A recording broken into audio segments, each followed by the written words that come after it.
За, за бүгдэнд нь орой мэндийг хүргэе. Absolute төвөөс 7 хоног бүр зохион байгуулагдаж байгаа. Аа гадаадд суралцахтай холбоотой weekly нөхөө informative meeting-д орж ирсэн бүгдэнд нь баярлалаа. За бүгдийнх нь үйлдэлт өнөөдөр 6 цагаас 7 буюу яг 1 цагийн туршид үргэлжилнэ. За хэрэв манай орж ирсэн хүмүүстд асуулт авах юм бол Zoom-ийнхаа чат гэсэн байгаад өөрт одоо байгаа асуултуудаа бичих боломжтой. Zoom-ийн уулзалтын дундуур эсвэл төгсгөл хэсэгт бүгдээр яг асуулт хариулт бас яваад учраас манайхан тэр асуултууд төрөх юм бол тэр гарна бичээж аваарай. За тэгээд албаасаа бүгдээр өнөөдрийнхөө уулзалтыг эхлүүлье.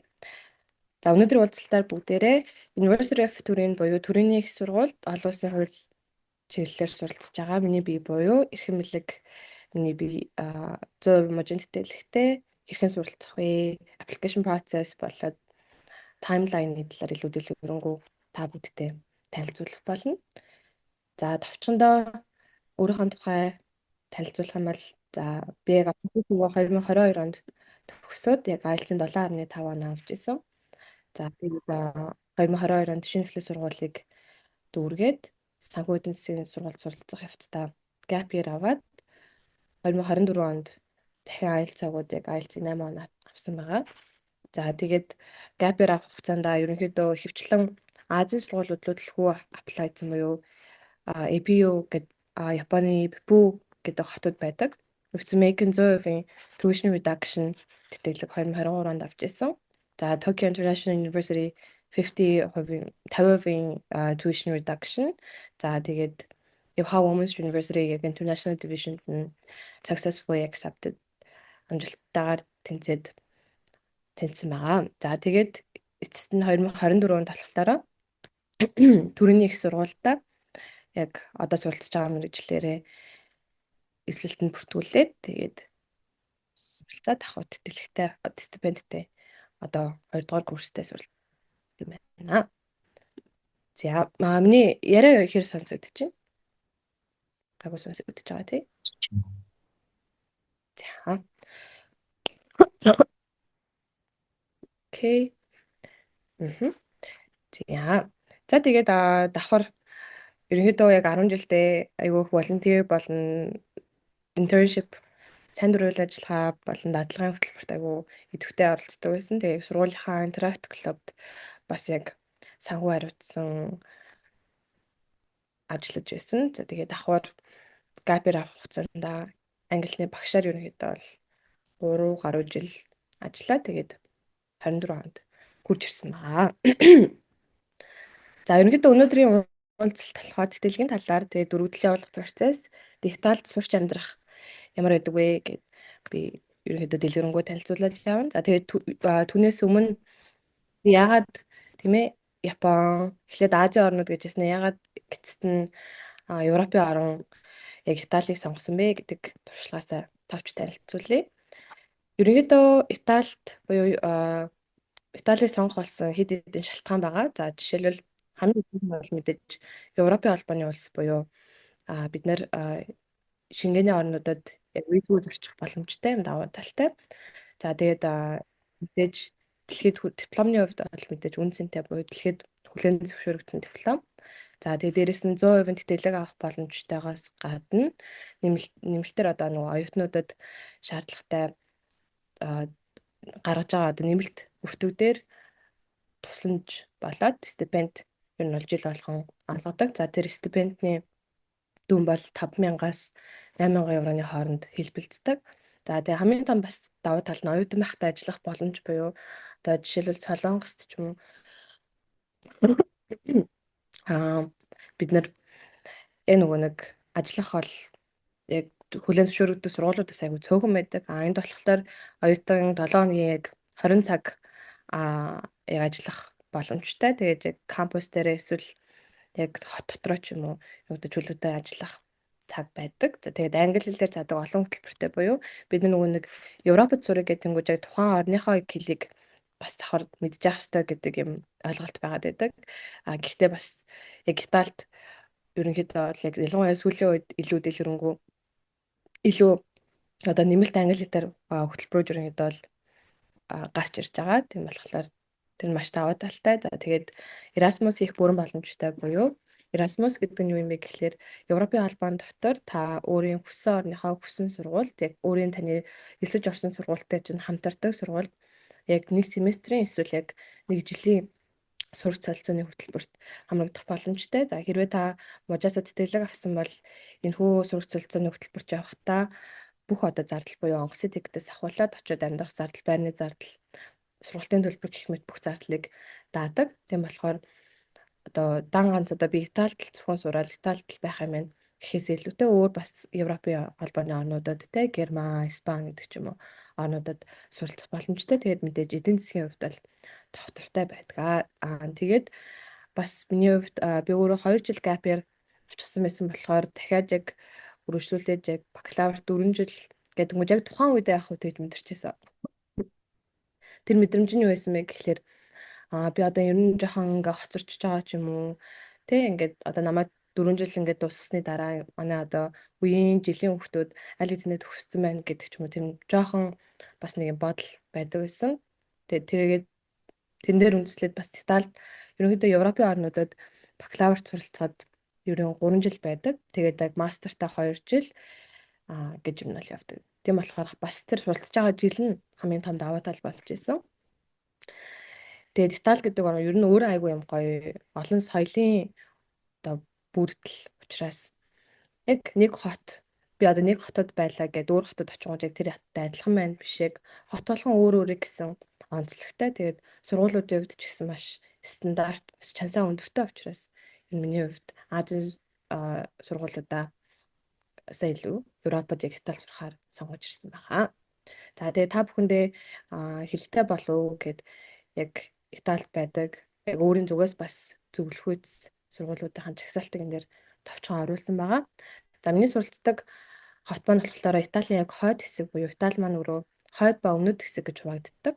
Ерөнхийдөө хойд хэсэг дээр аж үйлдвэрлэлт ихтэй эдийн засгийн хувьд бол илүү тогтвортой хүчтэй байдаг. Өмнөд хэсэг рүү илүү газар тариалан, далайн тэнгис, далайн тээврийн одоо арилжаа илүү өргөн байдаг.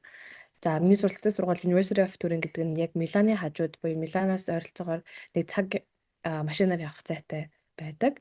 За тэгээд манай хотод бас муу адил Politecnico di Torino буюу Турины одоо политехникийн их сургууль байдаг. За энэ сургууль маань болохоор Италид за тэр дундаа Европод айгүй цөөн байдаг архитектурын англи хэл дээр байдаг бакалаврын хөтөлбөртэй. Ерөнхийдөө архитектур Италид ихэвчлэн Итали хэл дээр байдаг. Тэнгүүд манай сургуулийн хувьд болохоор англи хэл дээр хөтөлбөр олгодгоос гадна сургуулийн чансаагаараа бас яг архитектурын хөтөлбөр дээр топ ер нь бол эхний 10-таа ер нь бол ордог. Манай сургууль болохоор илүү нийгмийн ухаан, анагаах ухаан, хууль тал руу явдаг бол политехникийн их сургууль маань яг шүтээс тэ инженерчлэлтэй илүү ойрхон байдаг. За тэгээд цаашлаад Женовагийн их сургууль, за Болонигийн их сургууль гэх мэтчлэн. За би дараагийн слайд нэр тайлбарлаж явна.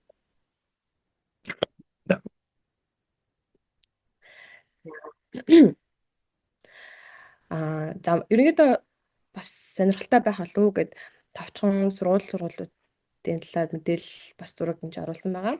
За манай сургууль би бас сургуулаа яг сонгосон шалтгаан нь би өөрөө бас нэг судалгаа хийгээгүй яг сургуулийн кампусыг хараад надад маш их таалагдчихсэн. Бид нөгөө Итали гэтэнгүүд аягүй хөгшин хот, хуучин, уйтгартай зүгээр аялаж очиход гоё гэж боддог бол илүү гоё тийм кампустай тэгээ оюутан ихтэй international students бас айгүй ихтэй Италиар ярьдаг хүмүүс бас айгүй олон байдаг.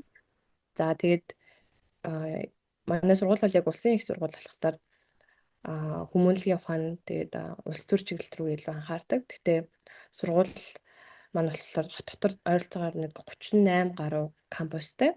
Тэгээд давхар анагаахын хичээлүүд бол дандаа Итали хэл дээр явагддаг. За миний сайн ярьсан нөгөө нэг архитектурын чиглэлээр англи хэл дээр байдаг сургууль болохоор энэ цайзад ордог мэрэгчлэрээ.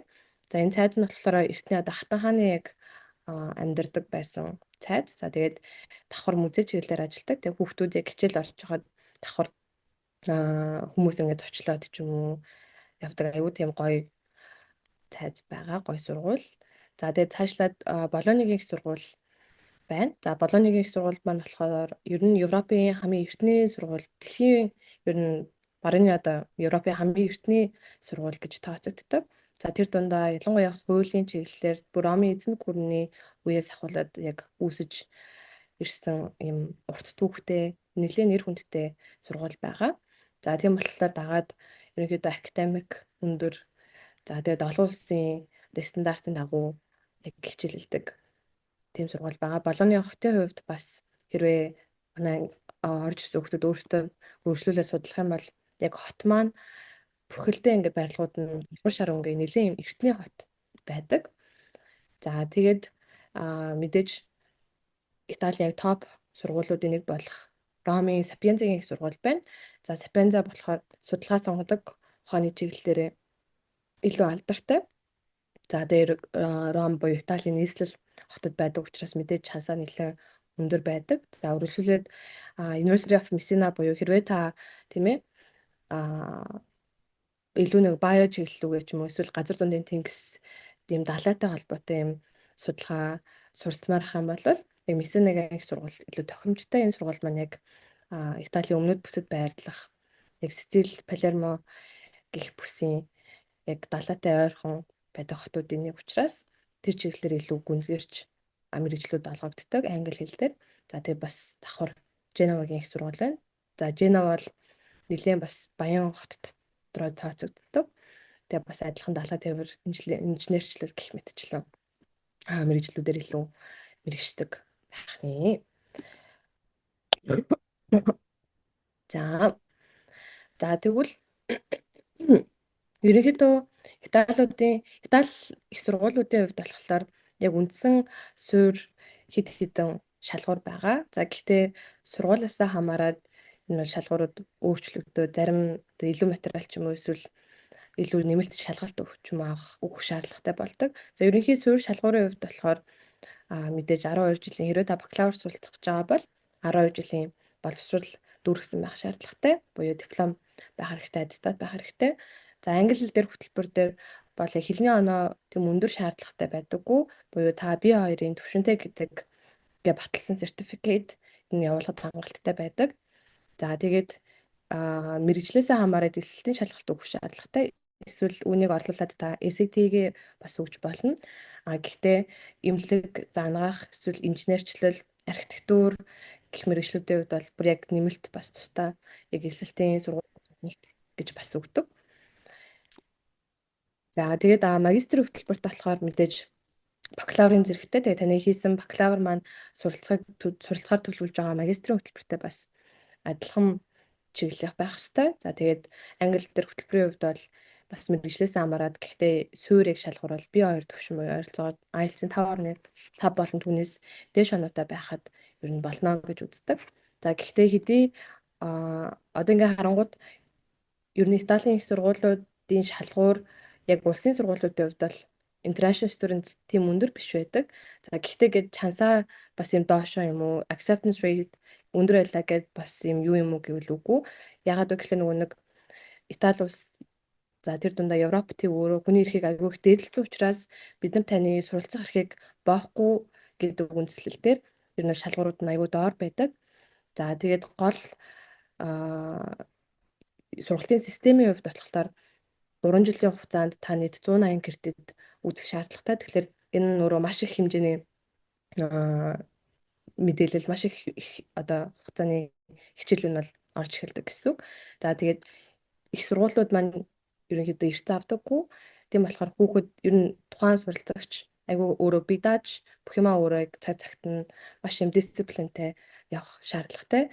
За тухайн хичээлийг үзээд кредит цуглуулахад таны дүн бол яг эцсийн шалгалт буюу семестрийн төгсгөлд шалгалтын сессионы үеэр яг эцсийн шалгалт аман эсвэл бичгийн эссе шалгалт авдаг.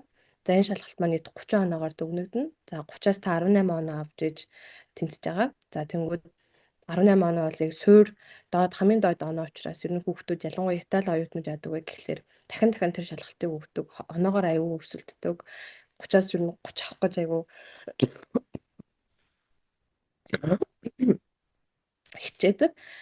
За тэгээд Дээрэс нь бас нөгөө нэг таны яг гэр бүлийн санхүүгийн үндэслэл дээр санхүүгийн байдал дээр үндэслээд одоо бас давхар суралцах эрхийг чи айгүй энэ хүний эрхийг айгүй хүндэлцээ орох учраас хизээч одоо нөгөө нэг одоо ийм байх хэвээр эсвэл төлбөр ийм өндөр байх хэвээр гэсэн юм байдаггүй. Итали оюутнууд хүртэл өөрсдөө өнгөө суралцах юмжтэй. А ерөөсөө л яг маш олон төрлийн ер нь яг таны их сургууль суралцах дээд боловсрол эзэмших боломжуудыг цаанаас улсаас ер нь бүрдүүлж өгдөг гэсэн үг. За тийм болохоор миний хувьд жишээлбэл яг миний амьдардаг мужийн хувьд болохоор бид нэр Итали дотор ер нь мужийн тэтгэлэг гэж байдаг. За мужийн тэтгэлэг гэдэг нь өөрөө юу гэсэн үг юм бэ гэх тэнгүүд. За Итали маань өөрөө яг Итали улс маань өөрөө яг нэг одоо системд ор явагдаж байгаа ч гэсэн хотууд нь нийлээд нэг мужийн захиргаанд ор ер нь бол өөрөөр одоо үйл ажиллагаатай явдаг гэсэн үг. Тэнгүүд түүнийгээ дагаад та аль хотод суралцахаар шийдэж ийнэ гэдгээс хамаарат та мужийн тэтгэлэгт apply дах боломжтой. За энэ мужийн тэтгэлэг гэдэг нь саяны хэлсэнчлэн таны одоо санхүүгийн эдийн засгийн байдал дээр үндэслээд та мөнгөнд тэтгэлэг болон төлбөрийн одоо тэглэлт юу нь бол авах боломжтой байдаг гэсэн үг. За миний хувьд EDSU Piemonte гэдэг мужийн тэтгэлэг хүртэж байгаа. Ер нь энэ тэтгэлгийн хувьд бол би одоо сургуультай ямар ч төлбөр төлдөггүй.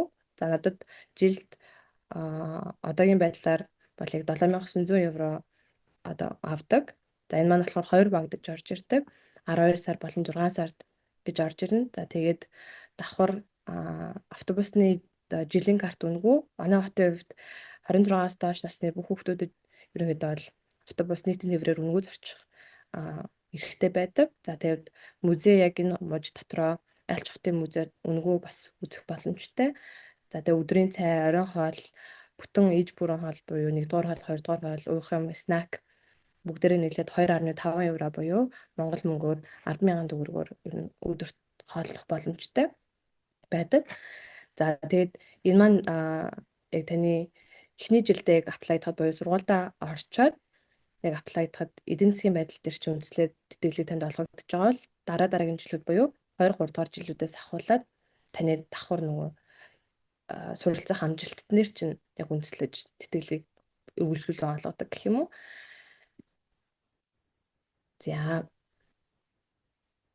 За тэгээд давхар тэтгэлэг төрөө та хамрагдаж чадах юм бол дотор байранд орох боломжтой. Хэрвээ дотор байранд орох юм бол тэтгэлгийн мөнгө арай багасдаг. Яагаад вэ гэхээр гадуур байр төрөлхтний оюутнуудад ер нь 8,000 евро, дотор байранд орох юм бол тэр нь багасаад 5,600 хүртэл ер нь бол буурдаг. За гэхдээ дотор байранд орох юм давуу тал нь мэдээж яг сургуулийн кампустай ойрхон. Манай хотын хувьд жишээлбэл ойролцоогоор бараг 100 200 гаруй нэлээд олон дотор байртай. Тийм болохоор яг сургуулийнхаа хажуу талын одоо дотор байрыг өөрөө сонгох боломжтой байдаг гэсэн үг. Тэгэхгүй дотор байр гэлээгээд өөр хотоос гадуур байдаг ч юм уу тийм биш. Яг сургуулийнхаа хажууд за тэгээд тог цахилгааны мөнгө авахгүй, усны мөнгө байхгүй, ямар ч төлбөр төлөхгүйгээр за дээрээс нь нэмэлт үйлчилгээ аваад та дотор байранд бол амрагдах боломжтой байдаг.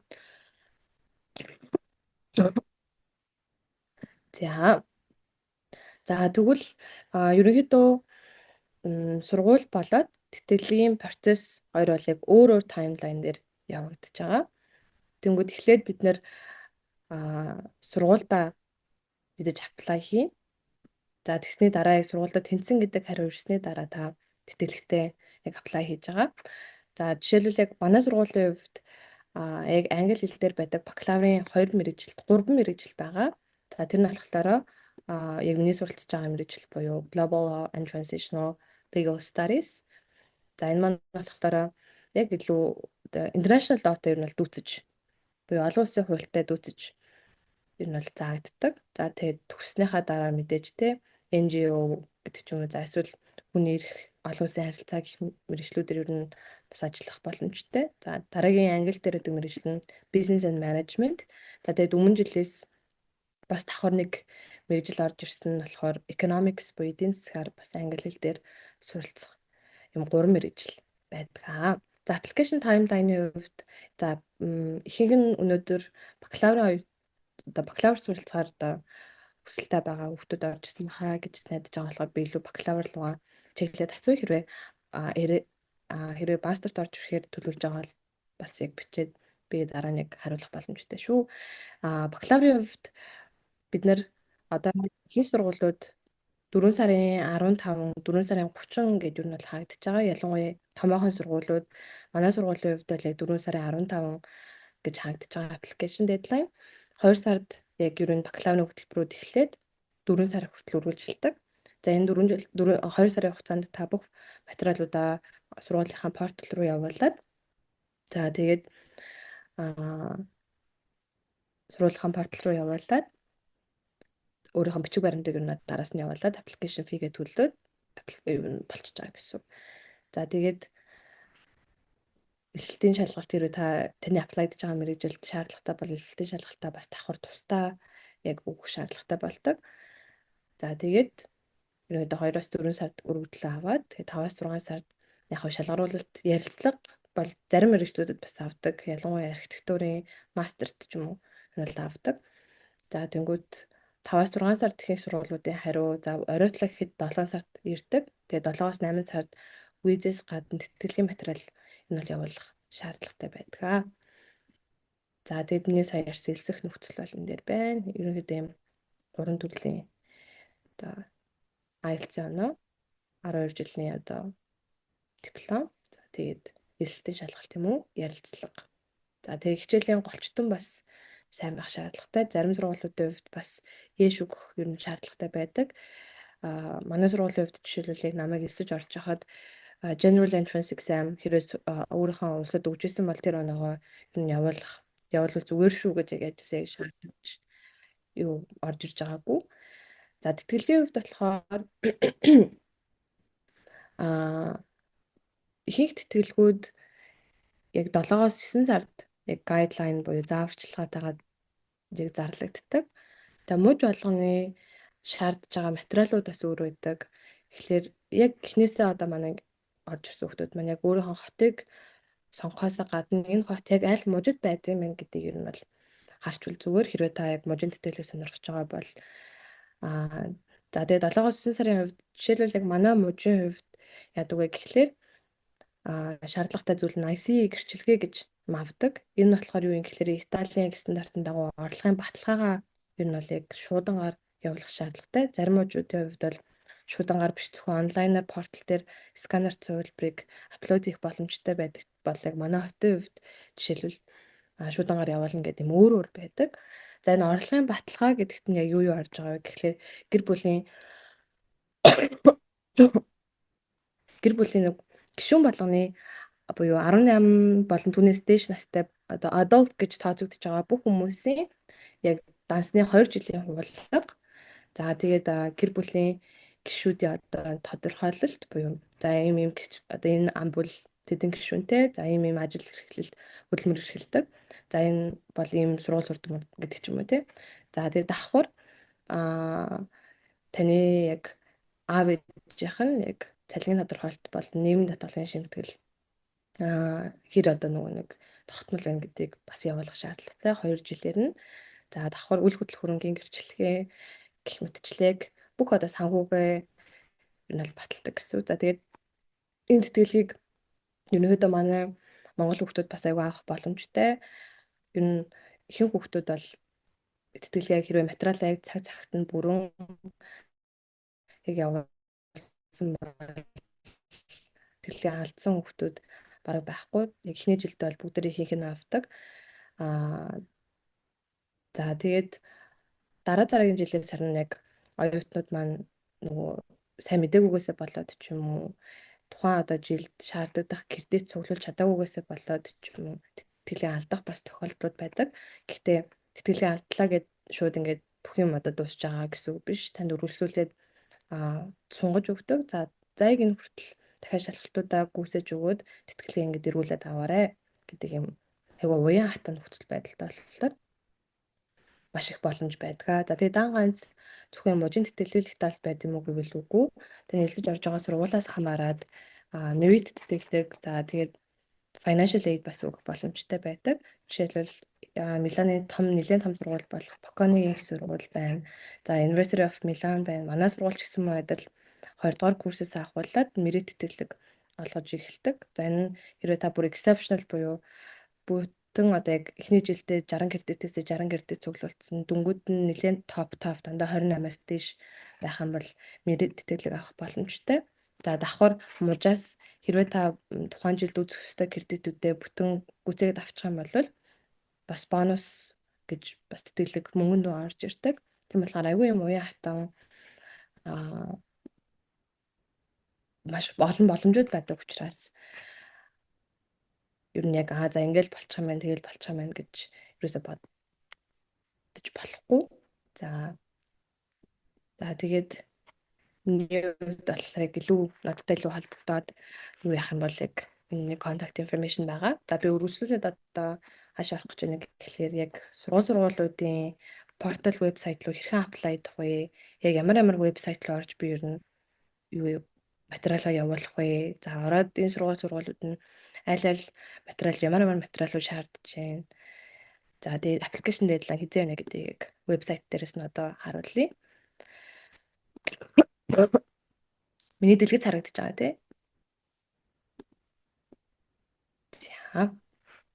За жишээлбэл манай сургуулийн хувьд за та apply-ийг Unito гэдэг энэ хуулийг хийгээд аппликейшнийг портал руу очих боломжтой.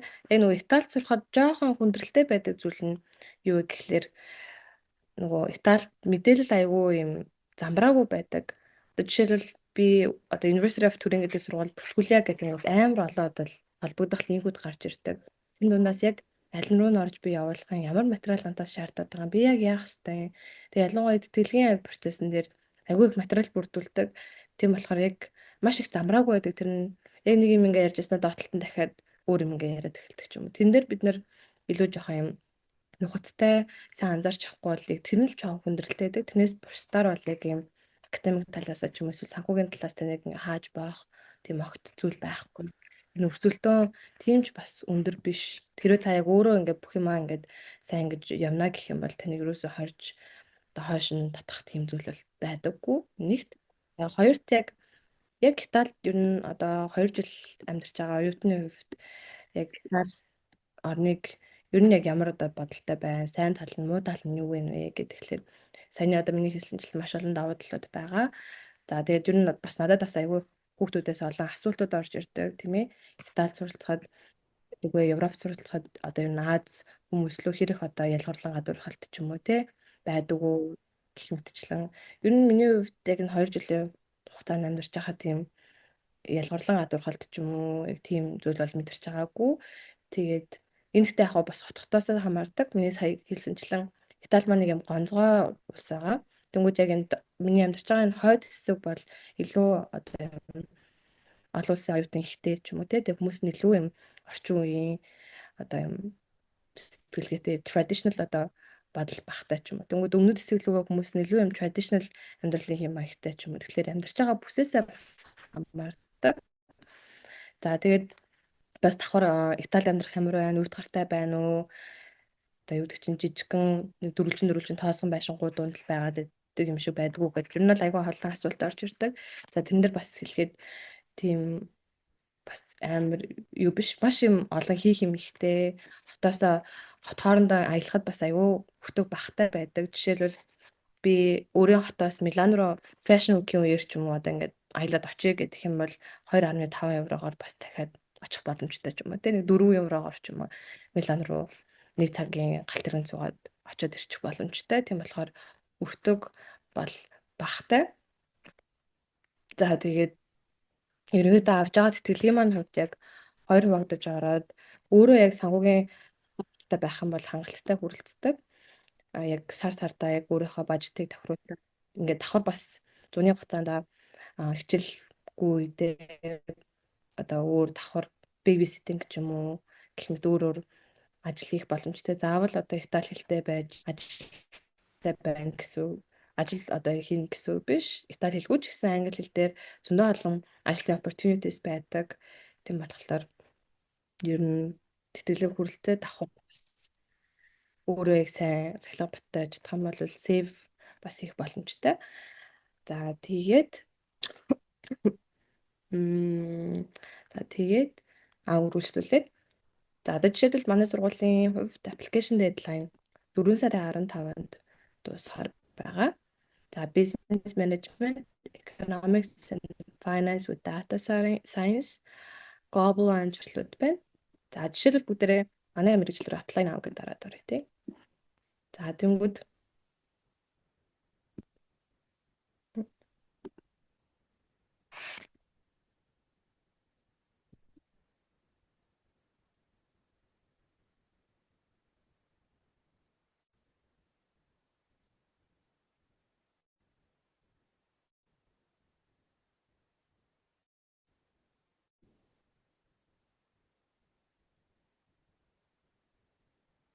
за тэнгүүд яг энэ дээр ингээд өөрийнхөө материалуудыг оруулаа гэдэг гараад ирдэг. За profile дээр нь өөрийнхөө тийм ээ сурч байгаа хөтөл language дээр англи хэлээ оруулаад за тэгээд гэх мэтчлэн checklist бичиг баримтаа орчуулга. За password эсвэл entry qualification documents гэх мэтчлэн айгүй ойлгомжтой яг энэ портлоо болоод явчих юм бол хаана юу юугаа явуулна бас ойлгомжтой. За энэ дээр нь дараад more information дээр нь дараад шаардлагууд харах юм бол өмнө сая хэлсэнчлэн 12 жилийн диплом, за тэгээд англи хэлний оноо, за тэгээд англи хэлний TOEFL гэдэг шалгалт. За энэ маань яг хуу энэ жилээс арай өөрөө болж байгаа. Census гэдэг шалгалтаар солигдож байгаа.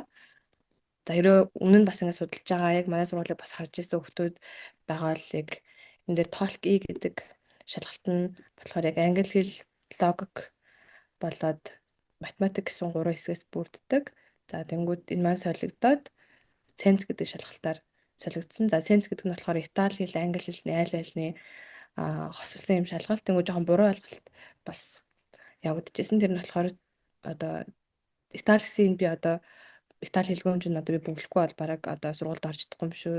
Итали хэл бас ингээд шаардлагатай юм шүү гэдэг гэжсэн. Тэнгууд ер нь бол Итали хэлний яг тэр section хийхгүйгээр зөвхөн яг англи хэлний саяны яг reading логик болон математик гэсэн 3 хэсгийг яг хийгээд яг за минимум бол тэд оноо яг авах шаардлагатай гэдэг тэрийг чагсаагаад ер нь л авдаг. Гэхдээ яг манай мэргэжлийн хувьд болохоор open seat, open access мэргэжил учраас ер нь бол бүх хүүхдүүд apply хийж байгаа л ер нь арах боломжтой байдаг гэсэн. За economics and finance with data science гэтэнгүүд бас адилхан мэргэжлийн хувьд шаардлагатай байгаа зүйл нь за нэмэлтээр яг SAT өгөх хэрэгтэй. За тэгээд 12 жилийн диплом гэдэг ч юм. За тэгээд үргэлжлүүлээд ерөнхийдөө сургуулиуд руу apply хийхдээ бүгд apply гэж байгаа тэгээд сургуулийнхаа нэрийг биччихэд болно. За ер нь сургууль болгон юм өөрийн гэсэн кодтай байдаг Италийн сургуулиуд. Тэгээд тухайн сургууль аль хотод байна. Тэр хотынхаа эхний хоёр хэсгээр тэгээд юуны гэдэг үгтэй оршоод. Жишээлбэл University of Turin гэтэнгүүд манай сургуулийн код UNITO. За тэнгүүд Pisa-гийн их сургууль гэтэнгүүд Pisa гэдэг хотын эхний хоёр хэсэг буюу P гээд UNIP. Болониагийн их сургууль гэнгүүд UNIBO гэдэг ч юм гэдэг юм кодтай тэгээд шууд apply гэд тэр сургуулийн кодыг оруулах юм бол яг тэр application portal руу орчдөг. Тэгэхгүй бол айгүй олон вебсайтуудтай байгаад идэг. За тэнгүүд Bocconi-гийн их сургууль жишээлбэл те бас адилхан application deadline нэг spring session дээр бол 4 сарын 13-нд дуусч байна. За ихэнх мэргэжлүүд нь бол дандаа 4 сарын 13-нд дуусч байгаа. За дахиад за энэ маань болохоор Sapienza-гийн их сургууль байна. За Sapienza-гийн их сургууль бас 4 сард дуусч байгаа. Academic requirement бас адилхан 12 жилийн диплом, англи хэл, за тэгээд SAT юм уу эсвэл TOEFL-case гэх эсэлтийн шалгалтууд өгнө. За тэгэхээр энэ болохоор манай сургууль гэх мэтчлээ. За тэгээд бас юу байдаг? Нөгөө энэ сая хэлсэнчлэн мэдээлэл нь жоохон ойлгомжгүй байдаг болохоор бид нар бас буруу аппликейшн явуулах ч юм уу эсвэл одоо ялангуяа сүүлийн үед нөгөө Итали руу суралцахаар төлөвлөж байгаа оюутнууд бас айгүй их нэмэгдэж байгаа. Италид ирж байгаа Монгол оюутнуудын тав бас айгүй их нэмэгдэж байгаа. Түүнийгээ дагаад бас мэдээж олон одоо байгууллагууд ч юм уу бас гарч ирж байгаа. За түүн дээр яг миний зүгээс бас зөвлөгөө болгоод хэлэхэд Италийн сургуулиудын аппликейшн одоо юу портал бол нээлттэй хэвээр л байдаг. Ягаад вэ гэхээр ерөнхийдөө 3 сешнтэй явагддаг. За бичиж. Одоо энэ дэр when can I apply гэж байгаад тэнгууд 3 сешнтэй за баруун 4 5 гэдэг ийм олон сешнтэй ер нь ингээл байгаа л гэдэг. За гэхдээ ялангуяа яг бидний хувьд буюу бид нар бол яг upcoming international students гэж тооцогдож байгаа. Тэнгүүд бид нар ихэвчлэн дандаа second болон first admission call-оор явуулна. Энэ нь 11 сард эхлээд 4 сард ер нь их сургуулиуд бол яг энэ дедлайнаар. Тэнгүүд бид нар яг нөгөө төгсчөөл зарим хүмүүс маань дөнгөж 10 жилээ тусахчаа за би gap-ээр авахгүй гэд тэгээд гиг үнэтэл за би ер нь явъя хаана юу боломж байна гэдгсэн 5 6 сар судалж эхлээд харсан чинь хаяад ганц хоёр сургуулиудаа орохоо аппликейшн онгорхож байдаг ч юм уу тий. Тэнгүүд за бишээ ингээд юу н явуулчихад болох юм байна гэж бодоо явуулцдаг. Тэнгүүд тэдгээр нь буюу энэ 3-аас 5 дугаар адмишн гэдэг дээр нь юу ардын гэхлээр ихэвчлэн Итали оюутнуудтай эсвэл Европын холбооны одоо оюутнуудтай эсвэл Европын холбооны биш ч гэсэн хууль ёсны дагуу Италид оршин сууж байгаа оюутнуудтай нээлттэй байдаг аппликейшн портал болохоос биш яг international оюутнууд бидний хувьд болохоор яг аппликейшн дандаа ер нь 4 сарын сүүл гээд ихэнх сургуулиуд бол хаагдж байгаа шүү гэдгийг энэ бол сануулж хэлмээр байна.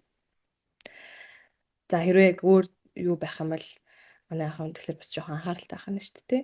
Тэгэхээр non EU citizen гэж байгаа ч гэсэн заавал Европын албаны оронд оршин сууж байгаа эсвэл Италид байгаа non EU. EU гэдэг нь Европын албаны иргэнийг хэлж байгаа тийм ээ. Байх ёстой шүү гэдгийг дахин сануулж хэлмээр байна. За тэгээд үүгээр ерөнхийдөө миний ерөнхий танилцуулга дуусаж байна. Тэг манай хаан хэрэгтэй гэвэл яг миний дэлгэцэн дээр байгаа эдгээр вебсайтуудын линкүүдийг скриншотлоод авч болно. За тэгээд би одоо бүгдээр яг асуулт хариултаа хэсэгт оръё. Манай хаан бас гоё чөлөөтэй микрофоноо нэгээд асуултууд асууж болно. За тэр хооронд нь бас өмнө асуултууд бичсэн байгаа хүмүүстэй би эхнээс нь хариулж авъя. За дотор байр тэтгэлэгт хамрагдах уу? Тийм хамрагдаж байгаа. Яг миний сая хэлсэнчлээ. Ер нь бол жилийн одоо тэтгэлэг энэ нь болохоор таны өрхийн орлого тухайн жилдээ 16,000 евроос доош байна гэж үзэх юм бол танд 8,000 хүртэл тэтгэлэг өгж байгаа. Тэнгүүд бүтэн 8,000-ыг бол зөвхөн гадуур байр түрээсэлж байгаа оюутнууд л авах боломжтой. Хэрвээ та дотор байранд орчих юм бол тэр 8,000 одоо евроны стипенд маань 5,600-оор буураад гэхдээ бусад одоо бүх бенефитүүд бол хэвээрээ буюу сургуулийн төлбөрийн чөлөөлөлт гэх мэт бенефитүүд бол хэвээрээ стипендтэй зүгээр буурчихж байгаа гэсэн. Тэтгэлгийн ярилцлага нь бол авахгүй. Яг мужийн тэтгэлэг бол ярилцлага авдаггүй. Зөвхөн та материалуудаа л яг сайн бүрдүүлж өгч нь болдог. Тэтгэлэг нь оюутны зардалтай хүрэлцүүд байдгүй тий. Энэ бас гэхдээ энэ хотоос шалтгаалдаг хүүхдүүдээ. Ягаад вэ гэхээр жишээлбэл бид нар нөгөө нэг Итали гэл тэнгууд амар гоё мэдээж гоё том хотуудад суралцах бас мэдээж үсэн шүү дээ тийм үү? Милан гэдэг ч юм уу, Ром гэдэг ч юм уу. Тэнгууд мэдээж тэр хотууд гоё том, олон соёлтой, илүү одоо бусад хотуудаас илүү том эдийн засгийн хувьд сайн байгаа ч гэсэн түүнийгээ дагаад жуулчд ихтэй за тэгээд өртөг өндөр болоо авчдаг. Жишээлбэл манай хотод за нийтийн тээвэр ер нь яг хүмүүст за өдөртөө нэг 2 3 евро байдаг бол Миланд өдрийн одоо нийтийн тээвэр тикет нь 7 8 евро болчдөг. Тэгэхээр одоо манай хотоос яг хэдий хажуудаа байгаа ч гэсэн 2 дахин даблтаад өртгөн явцдаг. Байрны түрээсийн хувьд манай хот за яг нөгөө нэг эд оюутнуудын ирж байгаа үеэр бол мэдээж үнэтэй олчдаг. Буюу оюутнуудын ирж байгаа үе бол 9-10 сар байдаг. Тэнгүүд за нэг 12 сар гаргаад байрнууд хайж эхлэх юм бол байрнууд хангалттай. Энэ бол хямдхан нэг сарын бүтэн одоо нэг ганцаараа том өрөө 380 евро гэдэг ч юм уу те олох боломжтой. Тэнгүүд тэр нь одоо том хотуудад жишээлбэл Милан гэх мэт хотуудад 2 дахин өсөж байгаа гэсэн үг. Та зүгээр нэг жижиггүй өрөө хүнтэй хувааж ирэлж байгаа нэ тэр түрээс нь 5 600-аас 700 ч юм уу те евро сарда төлөх шаардлагатай болчдөг гэсэн үг. Тэгэхээр аль хотыг сонгох гэдэг бас айгүй чухал. Бид нөгөө нэг айгүй гоё бодолтой мэдээж ирж байгаа шүү дээ. Гоё хотод бай, ингээл гоё Миланы Fashion Week, Итали гэлэнгүүд Флоренц гэл бодож ирж байгаа. Гэхдээ бид нэг амьдрахын шүү гэдгээ бас сайн бодолцож үзэх хэрэгтэй. Тэгэхээр тухайн хотын өртөг ямар байд юм бэ? Гэмт хэрэг ямар байд юм бэ? Миний хувьд бас Италид одоогийн байдлаар ингээд эрэг туршлагатай байгаад байгаа, эрэг experienceтай байгаад байгаа юм бас шалтгаан би миний амьдардаг хот маань тийм жуулчин ихтэй биш. Энэ бол Францтай нэлээд хилэлдэг. Яг Миланы хажууд байдаг хэрнээ хүмүүс сайн мэддэггүй. Гэхдээ Турин гэдэг энэ хот нь яг Италийн хамгийн анхны яг нийслэл хот байсан.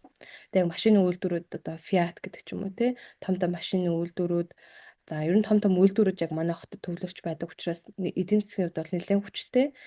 Тэгсэрнээ өртөг бол тийм амьдрах өртөг бол тийм өндөр биш. Гэмт хэрэг бас өндөр биш.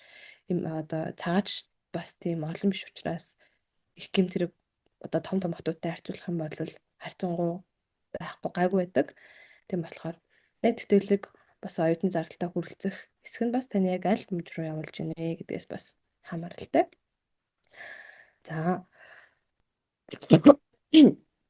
income based тэтгэлэг эцэг эхийн нийгмийн татгалын даатгалд тогтмол төлдөг хэсэг нь хэр чухал нөлөөлдөг вэ?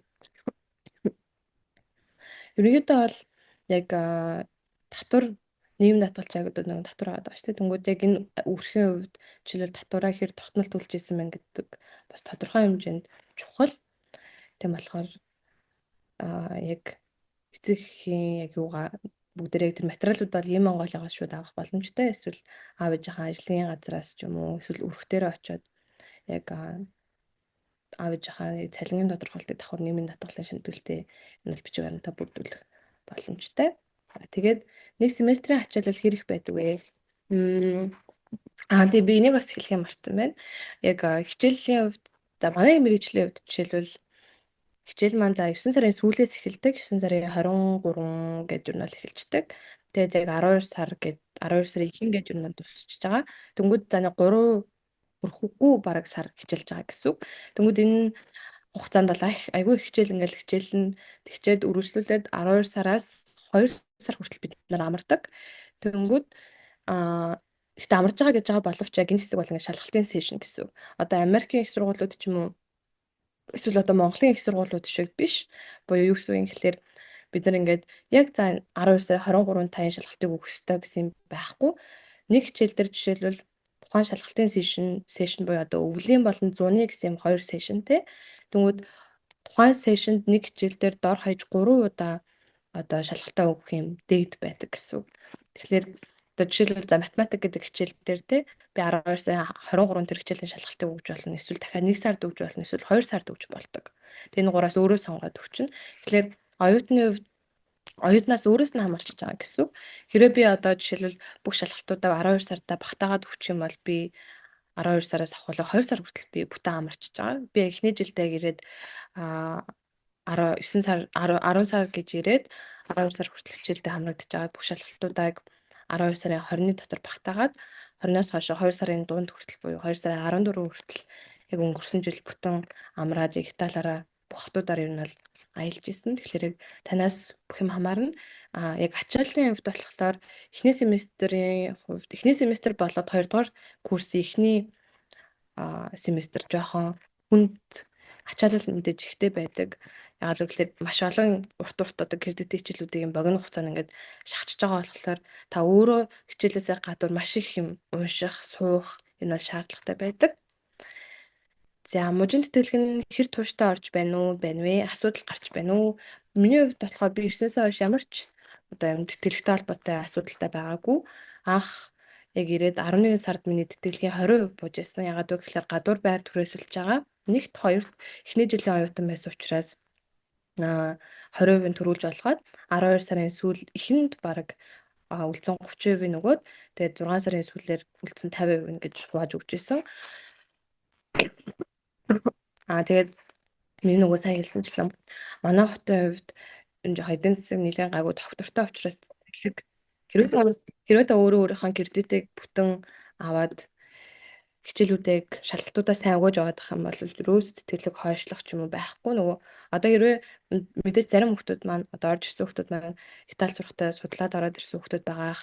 Тэнгүүд Итали монголчуудын групп чат ч юм уу гэдээ байдаг. Тэн дээр ингээл Италичтай юу яаж байгаа, тэтгэл нь орж ирэхэ болцсон, мөнгөгүй болж байгаа гэсэн гэх мэт айгүй олон одоо юу бас харж ирсэн. Надаас бас айгүй олон тэгэж хүүхдүүд асууж орж ирдэг.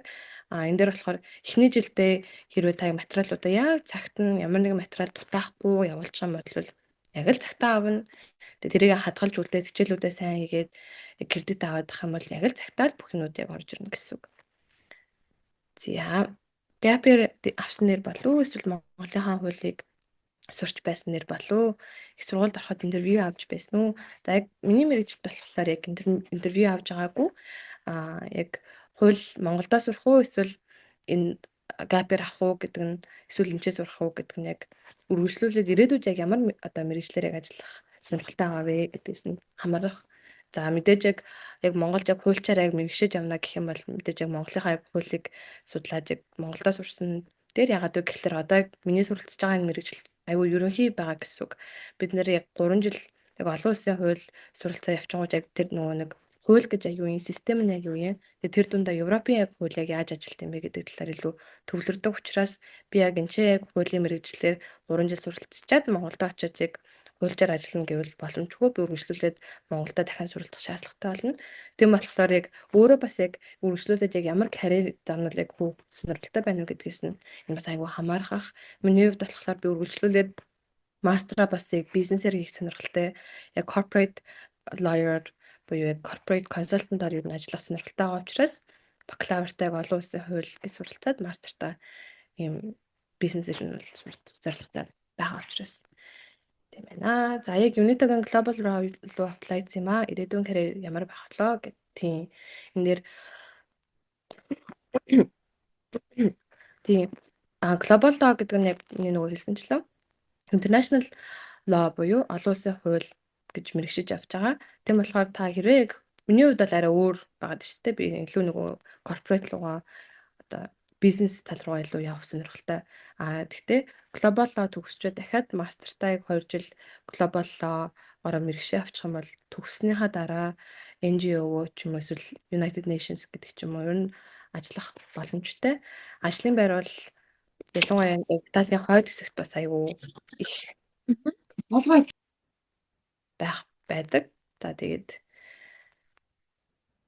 Италида бас мэдээж яг ажлын урт хугацаанд карьераа хөөе гэвэл мэдээж Итали хэлэх суралцах хэрэгтэй. Тэгээ нөгөө нэг Европ дотроо яг хууль чиглэлээр ажиллая гэх юм бол Европын албанд яг хамгийн түгээмэл ашиглагддаг хэлнүүд буюу Испани, Франц, Герман, Итали гэх хэлнүүдээс дор хаяж хоёрыг нь ч юм яг мэдчих хэрэгтэй. Тэгээд англи хэл бол яг юм юу болчдөг яг ажлын карьерийн хувьд бол мэдчих шаардлагатай мэдлэг. Тэгээд яг энэ мэргэжлэр ажиллаж явъя гэвэл яг саяны миний дурдсан хэлнүүдээс хоёр хэлний дор хаяж мэдчихээ суралцж байгаа ёстой. Тэгэхээр хэлээ хэрвээ Итали хэлээ сургуультай суралцж байхдаа сурчих юм бол ирээдүйд бол ажлын байрны хувьд бол асуудал нэг гарахгүй.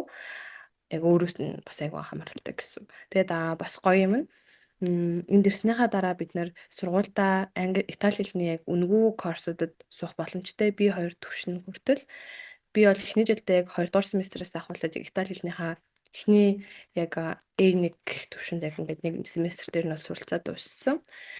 Тэгээ одоо яг үргэлжлүүлээд яг дараагийнхаа шүтнүүдэд нас суралцаа явж байгаа. Тэгэхээр сургуультай яг үнэгүй курсууд байдаг учраас Итали хэлээс бас суралцах айгүй боломжтой шүү. За тухайн сургуулийн элсэтийн шалгалт хэрэг зүй байдаг вэ? Миний хувьд яг TOEFL гэдэг шалгалтыг өгч байхад reading нь яг IELTS reading шиг байсан. Тэгээд арай амархан байсан. Тэгээд логик нь болохоор яг илүү юм бизнестэй ингэж бизнес хуультай ер нь холбогдож орж ирж байсан. Тэгээс энэ мэрэгжилтэй бас аюу уялдаатай. Одоо архитектурын чиглэлийн элсэтийн шалгалт жишээлбэл яг Италийн Европын одоо урлагийн түүх ч юм уу тодорхой тийм архитектурын яг суурь одоо мэдлэг шалгасан асуултууд бас орж ирдэг. Манай мэрэгжлийн хувьд яг элсэтийн шалгалт бол хүнд бол байгаагүй юм. Гайгүй амархан бас яг миний хувьд. За аль зоонотой дүн гайгүй бол одоо бэлдэж эхлүүл амжих болов. Тийм ер нь бол болно. Одоо ерөнхийдөө материалуудаа одоо саний одоо скрин шеэрлсэн байгаа вебсайтууд руу ороод гэлс явуулаад одоо явуулахад юм арай оройтойг байгаа шүү за. Бүгдэнд бүх хэрэг таны оноо ч бэлэн бүх юм ч бэлэн бол одоо явуулахад бол оройтойг. Түрээнд байр олдох хэрэгтэй вэ? Тэтгэлгээрээ зөвхөн амьдрахад хэрэг үлддэг бол тийм нөгөө байр олдсны хувьд бас яг 9-10 сар жоохон хүндрэлтэй байдаг. Яагаад гэвэл агүй олон хүмүүс орж ирж байгаа болохоор байрны үнж өсөөд тэгээ олдоц ч гэсэн багасчдаг. Тийм болохоор жоохон яг өмнө жил жишээлбэл байр болоход надад бас хүндрэлтэй байсан. Гэхдээ яг 12 сар гаргаад ч юм уу гайг болчдөг. Тийм. Ямар эссе бичдэг юм бол тийм Италийн одоо сургуулиудын хувьд бас даваа тал нь эссе бичдэггүй. Одоо жишээлбэл Америк руу ч юм уу эсвэл одоо Япон руу ч юм уу те ингээ явуулахад яг юм personal statement ч юм уу statement of яг нөгөө intent гэдэг ч юм уу эссе бичих шаардлагатай шүү дээ. Тэнгүүд Итали руу ер нь бол эссе шаардлагагүй. Зөвхөн академик бүх материалуудаа явуулчихад л болдог гэсэн.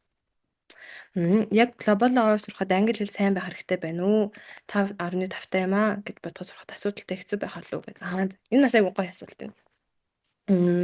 Хэдий нөгөө нэг ороход шалгуур байх амар багтай. Тэгээд application одоо суудлын тоо хязгаарт за 250 хязгааргүй open access гэж одоо тооцогддог acceptance rate айгүй одоо өндөртэй ч гэсэн яг одоо нөгөө нэг ороод яг суралцаад оюутан яг явхад бол мэдээж хэл хамгийн том чухал байдаг. Яагаад вэ гэхлээр эцсийн шалгалтууд одоо ихэнх хичээл англи хэл дээр амын шалгалтууд авч байгаа.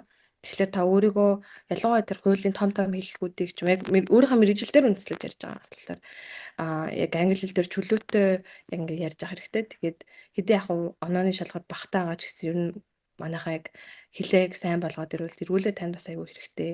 Тэгэхгүй бол нөгөө нэг ирсний дараа тийм ээ яг хичээлээ бас болохгүй байх гэдэг ч юм уу. Тогтмол нөгөө нэг шалгалтанч тэр буцаад одоо багшийн одоо лекцүүд ч тэр аягүй тийм урт тийм хүндрэл одоо комплекстэй сентенс шиглэж яригддаг учраас мэдээж англи хэлнээ бол нэлээ сайн болчиход үрээд ирэхвэл зүгээр яг apply хийхдээ мэдээж хэрэв яг цагаан тусалсан байх юм бол ч юм уу яг одоо оноогоо явуулаад гэсэн. Гэхдээ яг Италид ирэн эрхтлэр нь бол бүгдээ хэлээ сайн сайжруулад үрээд ирүүл эргүүлээд сайн тэгээд хэрвээ үргэлжлүүлээд Италид доктороо суралцаад давхар мастера хийнэ гэж төлөвлөж байгаа юм бол бакалаврын яг дүн айгуу чухал гэдэг. Тэр нөгөө Итали хүмүүс миний нөгөө сайн хэлдэнчлээ айгуу хөсөлтөнд байдаг гэдгсэн тий. Яг эцсийн шалгалтын дээр бүр зарим хүмүүс ингээд 30-аас 28 авчаа дахиж шалгалтаа өгдөг. 30-аас заавал 30 авна л гэж юу нь бол өгдөг. Тэгээд яг төгсгөлт нь яг нөгөө бас л 4.3 голчтой төгсөж гэнэ гэдэгтэй адилхан. Тэгээд 120-оос энэ хүүхэд хэдэн хоногтой төгсөж байна. За эргүүлээд мастерт apply хийхэд энэ хүүхдийн одоо бакалаврын юу 120-оос 110 байх хэрэгтэй ч юм уу тий. Дүн нь тийм шалгуурууд байдаг учраас дүнгээ бас өндөр гаргахад хичээлдээ бас амжилттай суралцахад мэдээж хэл бол хамгийн одоо гол чухал суурь дэлгүүр байгаа шүү. За. Тэгээ цагаанагийн за би одоо гэс ер нь манай хүмүүстүүдэд бас хэрэг асуулт байх юм бол микрофон нэгээд бас асуух боломжтой шүү. За архитектураар сурахад сатын мат 700 байхад хэр болоо гэд. Архитектураар яг миний зөвхөн яг хувийн туршлага дээр мэдж байгаа. Яг манай хотод байдаг сургуулийн хувьд яг SAT матаас илүүтэй яг мат ер нь бол яг болно. Гэхдээ яг сургуулийн бас өөр шалгалт ер нь авдаг шүү да. Яг SAT-гээс илүүтэй уран одоо хар зургийн ч юм уу гэх мэт тийм өөр шалгалтууд бас яг авдаг. Агентлагууд хэрвээ хуваараа явхад хэр хүндрэлтэй болоо. Би болохоор яг өөрөө яваад ирсэн болохоор яг тэр агентлаг зүгээр энэ агентлаг зүгээр ч юм уу гэж яг хэлэх одоо хэлж арай чадахгүй байгаа. Хуваараа явхад бол ер нь боломжтой. Айгүй олон хүмүүс ер нь хуваараа өөрөө хөөцөлтөд ирдэг. Хэрвээ жоох үнэхээр материалаа цуглуулж хахад ч юм уу материалаа бэлдэж хахад аюу хүндрэлтэй авах юм бол таны сургууль сурдаг одоо Монгол аюутантай холбогдоод зөвлөгөө авах боломжтой. Тэгээ миний хувьд ч гэсэн яг хэрэг чөлөө цагаараа бас хэрэг надад ингээд энэ дээр явах уу энэ дээр туслаад өгөөч гэх юм бол зөвлөгөө ер нь бол өгөх боломжтой. Тэгээ хуваараа явхад ер нь бол өөрөө бүх юмнуудаа яг цагт нь бэлдчих юм бол тийм хүндрэлтэй бол биш. Яг хөө ирээд жоохон хүндрэлтэй нөгөө Италчин жоохон bureaucracy буюу хүн сурталтай. Хүн суртал гэдэг нөгөө нэг racism-с ялгаатай юу гэхээр бичиг баримтын асуудал төр амар удаан та Итали хүнч байв international одоо гадаад хүн байсан ч гэсэн хамаагүй одоо бичиг баримтын юм асуудал төр амар удаан процесстэй дуустдаггүй. Тэгээ хүмүүс нь амар их нөгөө амардаг. Одоо ажлын одоо цаг ч гэсэн 10-аас эхлээл хүмүүс нь за нэг 5 гээ явцдаг. Цайны цаг нь 2 цаг байдаг ч юм уу тий. Айгу юм амарсан айгу юм тайван амьдралын юм аяг ч гэсэн ямар юм тайван болчдөг. Тэрэн дээр л жоохон яг ирчээд яг юм цаганд тулцсан бичиг юм цуглуулах хэрэгтэй хахад нөгөө газар нь хаацсан ч юм уу байх жоохон хүндрэлтэй байсан. Тэрнээс яг өөрөө бүгдээрээ явуулах боломжтой шүү. Мм. Мужийн тэтгэлэг авахаас өмнө сургуультай тэмцсэн бол төлбөрөө төлөө сурж байна гэсэн үг үү? Тийм. Гэхдээ ингэдэг шүү. Одоо энэ дээр миний нөгөө шеэрлсэн байгаа дэлгэцэн дээр ингэж байгаа сургалтын төлбөр бол жилдээ 2800 евро. Гэхдээ та эдисүүд аплайдсан байна гэх юм бол 156 евро эхний жилдээ зөвхөн төлдөг. Би жишээлбэл анх ирчээд 156 евро төлчөөд тэрнийхээ рефандыг 8 сард дахиад 130-ыг нь авч ирсэн. Тэгэхээр эхний жилдээ л 150 евро төлдөг. За очиж заавал Итали сурах хэрэгтэй юу? Тийм сая үргэлжлүүлээд карьертай бол цаашаа үргэлжлүүлээд ажиллахад мэдээж хэрэгтэй те. Мм. Тоолох шалгалт заавал өгөх шаардлагатай шүү. За манай international law-ыг apply хийхэд эрсдэл шалгалт бас айгүй тэтгэлэг авахд материалаа хаагур бүрдүүлсэн. Бүгд нь ер нь яг өөрөө бүрдүүлээд тэг орчуулуулаад натуралаа баталгаажуулаад яг явуулж исэн. Тэгээд тэрийг манайхан бас сайн уншаарай. Тэтгэлгийн дедлайнуудаа бас сайн хараарай. 6.5-та тэнцэх магадлал юмнууд байгаа шүү. За тэгээд одоо аплайдах гэсэн чинь өгөөгөө бод аплайдах хэрэггүй юу гэдэг чинь шалгалтуудын бас available хугацааг манайхан бас ингээд ороо харчиж болно. Шалгалтаа бас нөгөө сургуулаасаа биш өөр шалгалтын вебсайт дээр орж бүртгүүлдэг. Тэр нь болохоор ийм вебсайт руу орж бүртгүүлж байгаа. Talk гэдэг. Тэгээ энэ дээрээс яг available date бас байна уу гэдгийг хараад хэрэг байх юм бол газ шалгалтаа өгөөд бас apply хийж болно шүү за. За архитектураар сурахад хар зурдаг гэх мэт хэрэг болдог гэсэн тэрэн зургийг нь аваад дэлхийд үгүй очиж зурдаг юм болов бус шалгалтууд нь ч гэсэн тэр гинэ. Уг нь бол за энэ болохоор зөвхөн яг манай хотын хувьд шүү за. Өөр бас Флоренц ч юм уу бас боломж. Итали хэл дээр архитектурын бас мэргэжлээ суралцах боломжтой. Яг англи хэл дээр яг манай сургуулийг судлаад орж ирсэн хүүхдүүд шалгалт нь яг энэ жилээс бол заавал in person бол тийм. Тэгэхээр заавал Итали тэр жирийн шалгалтаа өгөх шаардлагатай болж байгаа гэсэн үг. Яг архитектурын мэргэжлийн хувьд шүү за манайхаа. За тэгээд яг тэнцчээд анхны тэтгэлэг орж ирэх хүртэл нийт ихээр зардал гаргасан байна. Энэ бас аягүй гоё асуудал шүү дээ. Би яг 10 сард ирчээд за нэг 11 сарын дунд 20 хүртэл яг 11 сарын 20-нд яг ихний 20% орж ирж байсан. Тэнгүүд яг байр түрээсэлж исэн болохоор бас байр түрээслэхэд нөгөө нэг ингэдэг юм чи барьцаа 2 сарын түрээсний мөнгө төлөх шаардлагатай. Тэгээ би яс дөнгөж ирсэн байсан болохоор бүх юм нэг сайн мэдээгүй. Тэгээд яг 10 сард яг байр түрээсэлж байгаа бол ихэнх байрнууд яг эйженсигээр дамжуулж байраа түрээслүүлдэг байрны эзнүүд. Тэнгүүд эйженсигийн төлбөр гэж бас өгч ирсэн. Тэгээд яг энийг бас ер нь тооцоод за тэгээ ирчээд эрүүл мэндийн даатгал, оюутны даатгал, сургалтын төлбөрийн саяны 156 евро. За тэгээд гэх мэт юм жижиг зардлууд нийлээд нэг 11 сарын сүүл хүртэл миний гаргасан зардал бол яг нэг Монгол мөнгөөр яг 15 сая орчим байсан. Тэгээд ерөнхийдөө угаасаа яг тэтгэлгийн мөнгө буутлыг тодорхой хэмжээний зардал энэ гарах хэрэгтэй байх шүү гэдэг манайхаа эртнээс төлөвлөөд ер нь явбал зүгээр. За гэхдээ мэдээж гаргаж байгаа зардлаа бүгдээр эргүүлээд авчиж байгаа болохоор it's worth the money гэж. Тэтгэлэг хөцөлгөхөд манай улсын элчин дээр яшаа анаа хардаг юм болов уу? Тэтгэлэг хөөцөлдөхөд бол манай улсын элчин бэс юус арахгүй. Элчин юусоо л яг виз гаргахад л манайхан материалыг нь харж байгаа гэсэн. Манайхан шууд тэтгэлгийнхаа материалыг шууд мужлуугаа шууд ангаар явуулна. Эсвэл сургуулийн одоо мужийнхаа яг зарим одоо тэтгэлийн юмнууд бол шууд онлайнаар аплод хийждэг. Тэрнээс биш манай одоо улсын элчинэр бол юм харахгүй. Элчин яг Монгол улсын Италийн элчин сайдны яам бол зөвхөн яг таны визийг л хариуцж байгаа гэсэн. Тэгээд виз дээр бас жоохон юм асуудалтай байна гэдэг юм бас хэд хэдэн юу бас надаа хүүхдүүд холбогдчихсэн. Тэнээр болохоор ингэдэг шүү. Бас энэ донд бас Италийн сургуулиуд аплай хийсэн хийчихсэн хүүхдүүд бас орж ирсэн байж магадгүй. Тэгээд эсвэл ирээдүйд одоо аплай хийхэд хэрэгтэй байж магадгүй гэдээ бас би энэ юу хэлээд өгөх хэрэгтэй. Сургууль руу та аплай хийгээд нэгэн сургууль руу нь бол аплай хийж болно. За гэхдээ эргүүлээд яг нэгэн сургууль руу яг өргөдлөө явуулах визэнд орох боломжтой. За тэгээд нэг л сургуулиасаа бас тэтгэлэг авах боломжтой. Тэгэхээр сургуулийнхаа хариунууд гарсны дараа та энэ Universally гэдэг энэ портал дээр хаяг үүсгээд сургуулийнхаа одоо аппликейшн материалаа оруулдаг гэсэн үг.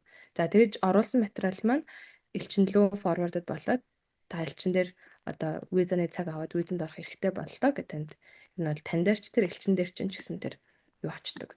Тэгэхээр энийг бас манай яхан хараад авах хэрэгтэй хаа. За манай сая дүлгэн амь бас орчихсон. Зөвгүй. Виза гаргах хэцүү юу? Гарахгүй байна гэдэг магадлал хэрвээ. Тийм, энэ бол яг миний саяны хэлсэнчлэн бид нөгөө нэг энэ Италийн одоо Университали гэдэг нь болохоор нийт Италийн их сургуулиудын нэгдсэн портал сайт байдаг.